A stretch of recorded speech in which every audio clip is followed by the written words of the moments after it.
Bonjour. Bonjour. Hello. Comment allez-vous? Bien. Alors, je suis avec la famille Richard et Mélanie. Et puis maintenant, ils vont nous partager les expériences des fois. Ils vont nous donner le témoignage de vie chrétienne. Alors maintenant, c'est à vous. Alors, On est ici. Je veux dire quelque chose. Vas-y. Qu'est-ce que tu veux dire, Nara? Moi, je veux dire que le baptême, c'est quand tu rentres dans la famille de Jésus. Oui. C'est comme ça que tu le sens, toi. Tu sais à quel âge tu as été baptisé, toi? Moi, je pense un an. 1 an, ouais. Oui, T'as raison. et ma photo de la carte d'invitation, c'était de moi devant la cathédrale de Paris. Ouais, à côté de Notre-Dame de Paris, t'as raison. Oui. Toi, Célia, c'est quoi le baptême pour toi? Sais-tu? Quand est-ce que tu as été baptisé? Est-ce que ça fait longtemps? Quand j'avais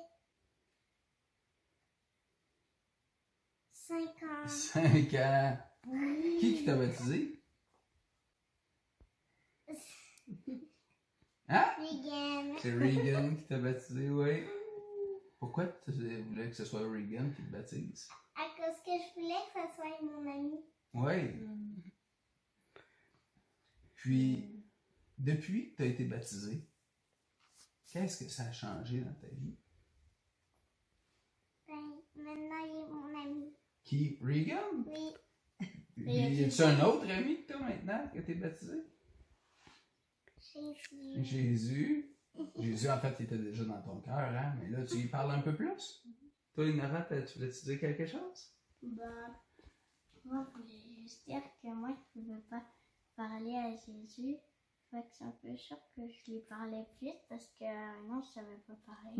Mais maintenant, Oui. Maintenant, parles. tu lui parles plus. Oui. mais pour nous, là, c'est quoi le baptême? Enfin, il y a Ben, en Bonne fait, question. c'est parce qu'on veut pas, on évolue dans la foi chrétienne depuis longtemps. Là. On a baigné là-dedans depuis qu'on est tout petit, mais comme adulte, on s'est questionné aussi pour savoir ce que ça nous dit encore. Puis c'est de pouvoir partager ces valeurs-là chrétiennes avec les enfants, le partage, le pardon, l'amour, le respect entre nous, mais aussi de suivre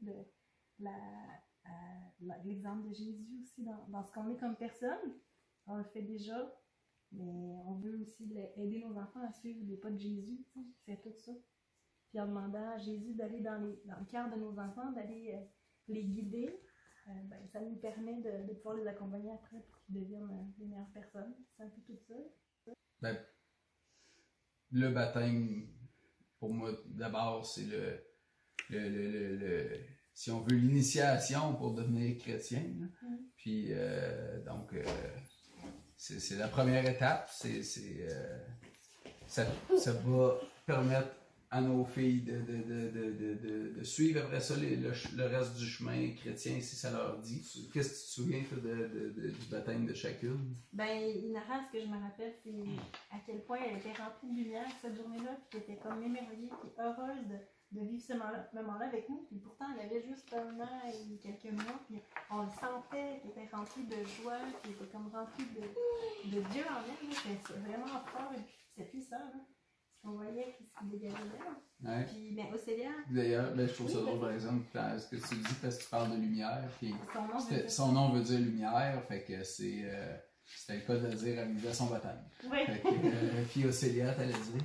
Ben, Océlia, ce que j'ai vu, c'est que, ben, oui, il y avait 4 ans, donc ça s'est vécu différemment, mais il y avait autant cette joie-là, cette lumière-là, d'être en train de vivre dans cette communauté-là. Tout le monde l'accueillait, chacun à son tour, puis elle était pleinement là, pleinement consciente de ce qu'elle vivait.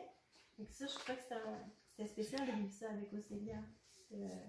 Comment elle a accueilli le geste de la croix, qu'on a vécu tout le monde ensemble à tour de rôle. Quand Océlia, tu t'es fait faire le signe de croix par tout le monde, je trouve que ça avait une belle symbolique, ça, parce que c'était comme si chaque personne venait te dire bienvenue dans la famille de Dieu. C'est le signe que justement là, elle fait partie de l'Église. Nous, c'est particulier dans notre communauté ici. Nous, on est à la campagne, à Saint-Camille. Puis notre communauté, elle a changé justement depuis le baptême d'Océlia parce qu'on n'a plus de lieu de culte d'église. Donc il a fallu vivre notre communauté d'une façon différente. On a eu à s'adapter, mais la communauté est encore vivante. On se retrouve des fois à la chapelle pour vivre des choses, comme justement, il y avait des gens, la communauté au baptême d'Océlia. Mais c'est ça, on trouve d'autres façons de vivre notre foi ensemble.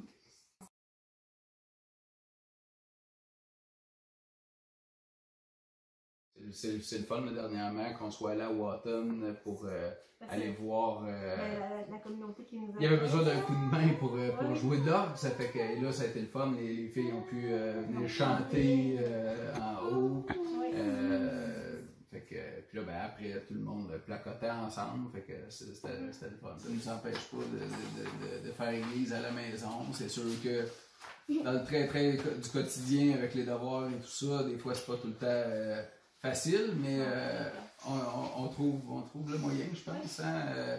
Que ce soit juste le soir, une fois de temps en temps, quand ils s'endorment en écoutant du Robert Lebel.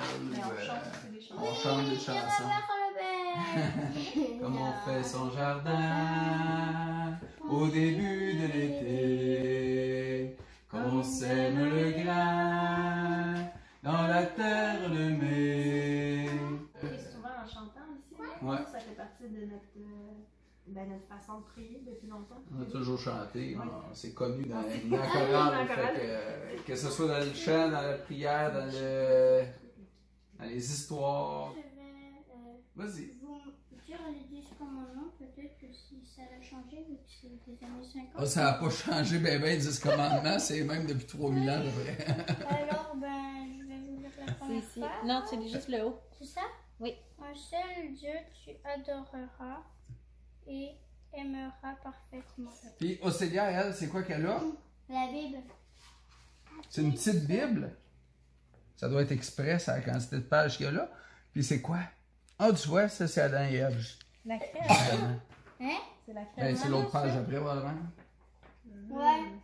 Ça, c'est. Hein, donc, là, comme on a vu tantôt, là, les filles ont un peu de lecture, des petits livres que des fois on leur lit, tout ça.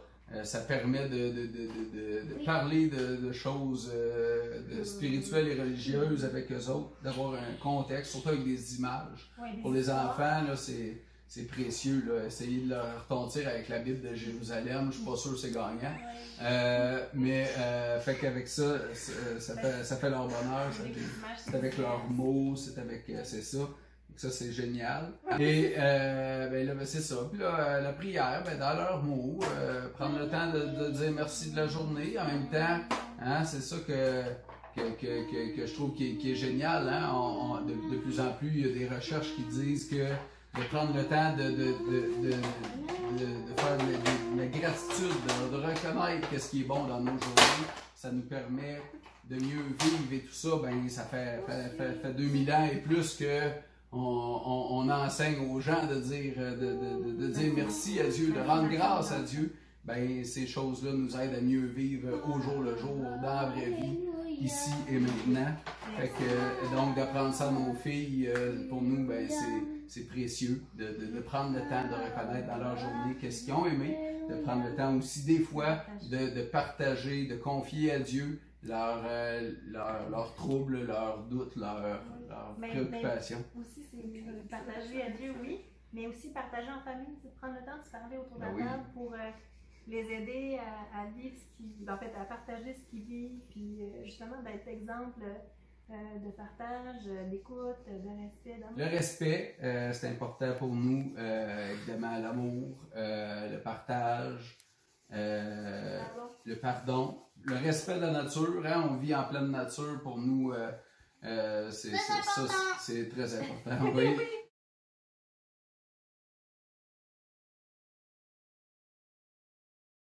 Nous, on enseigne à nos filles que c'est important de donner un peu de son temps pour les gens qui en ont besoin. De ses talents aussi. De ses talents. Par exemple, là, on essaie de participer, mettons, à la guignolée, des choses comme ça. Ben oui, puis nos filles chantent, hein? La guignolée, la Guignolée, bonjour le maître et la maîtresse. Fait qu'on va donc de porte en porte à Saint-Camille aider pour ramasser des fonds pour les pauvres, pour les gens qui en ont besoin.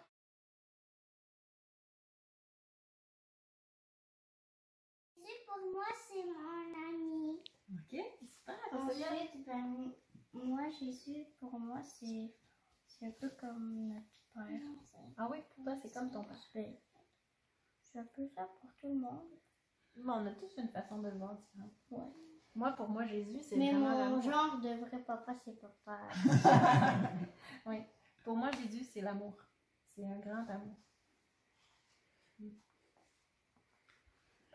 Ouais, pour moi, Jésus, excusez, ben, c'est un modèle. C'est un exemple qu'on a eu, mais en même temps, c'est un. Je reprends les mots de Roselia, c'est un ami, c'est quelqu'un de proche à qui je peux me confier librement, n'importe quand.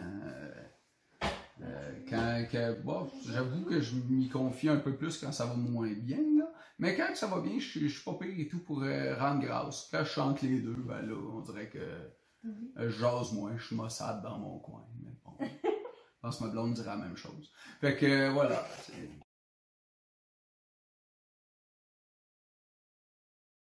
Ben, moi, qu'est-ce que j'aime, c'est l'église de Watana, parce que dans l'église, ben, sur le bord du mur, ben, il y a des animaux, avec la crèche, avec Jésus qui est dans un petit affaire pour le faire coucher, puis il y a sa maman ici, puis son papa Joseph ici. Puis c'est ça. Comme ça, pour Moi, à l'église, pour moi, c'est un lieu de rassemblement pour prier pour Jésus. Ah oui, c'est moi, je pensais que c'était à toi. Non, c'est à toi, là. Ben, moi, l'église, en fait, c'est les gens, en fait, qui font l'église. C'est ça qui est important pour moi, c'est la communauté. C'est les gens qui se rassemblent, qui partagent, qui prient ensemble, qui vivent le quotidien ensemble. C'est plus que juste la célébration qu'on peut vivre. C'est de se soutenir dans tout ce qu'on peut vivre comme belles choses, comme épreuves. Puis c'est ça, l'église, la communauté chrétienne pour moi. Ça part de la famille aussi. Ouais, je dirais que l'Église, ben, c'est des gens qui cheminent ensemble, mais qui individuellement ont fait le choix de suivre Jésus et qui, après ça, collectivement, se serrent les coudes, se tiennent les coudes, en tout cas, cette expression-là, mettez-la dans vos mots, et qui travaillent ensemble, finalement, pour le bien autour d'eux, au fond d'eux-mêmes aussi, mais et autour d'eux. Je ne mettrai pas ça plus scientifique que ça, c'est ça.